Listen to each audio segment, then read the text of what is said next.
ସକାଳୁ ଉଠି ମୁଁ କିଛି ସମୟ ପାର୍କରେ ବୁଲୁଥିଲି। ତାପରେ ଆମର କୁଣ୍ଡରେ ପାଣି ଦେଇଥିଲି, ଯାହାକି 2 ଦିନ ଧରି ଆପଣଙ୍କୁ ପାଣି ଦେବାକୁ ପଡ଼ିବ। ତାପରେ ମୁଁ ଚିତ୍ରଟା ପହଞ୍ଚିଥିଲି, ସେଠି ଆପଣଙ୍କୁ ଲକି ଡ୍ର ହେଉଥିଲା, ଯାହାକି ପେଟ୍ରୋଲରେ ଯଦି 250ରୁ ଅଧିକ ପକାଇବେ ତାହେଲେ ଆପଣଙ୍କୁ ଲକି ଡ୍ର ମିଳିବ। ତାପରେ ଆପଣଙ୍କ ଚିତ୍ରଟା ଦେଇକରି ମୁଁ ଆପଣଙ୍କର ମୁରୁଡ଼ା ଦେଇକରି ପହଞ୍ଚି ଯାଇଥିଲି କେଉଁଠି କୁହନ୍ତୁ ନା, ଆପଣଙ୍କର ଲଖନନାଥ, ଯେଉଁଟାକି ଗୋବରଘାଟରେ ଯାଉଛି, ଯାହାକି ଆପଣଙ୍କ ଶାଲବଣୀ ଦେଖିପାରୁଥିବେ। ଏଇଠୁ ରାସ୍ତା ଅଛି ଯେଉଁଟାକି ଆପଣଙ୍କର ମୟୂରଭଞ୍ଜ ବାଲେଶ୍ୱର ପୁରା ବର୍ଡ଼ର ରହୁଛି।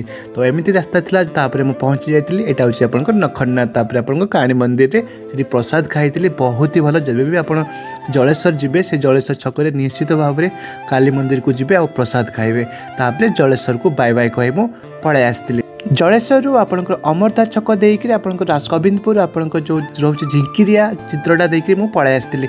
ତାପରେ ମଚାବନ୍ଧାକୁ ଆସିଥିଲି। ଏଠି ମୁଁ ଫୁଲ ଗଛ 800-900 ଟଙ୍କାର ନେଇକରି ଆକାଶ ଭାଇଙ୍କୁ ସାଥିରେ ଧରିକରି ମୁଁ ଘରକୁ ପଳାଇ ଆସିଥିଲି। ଏମିତି ଥିଲା ଦିନଟିର।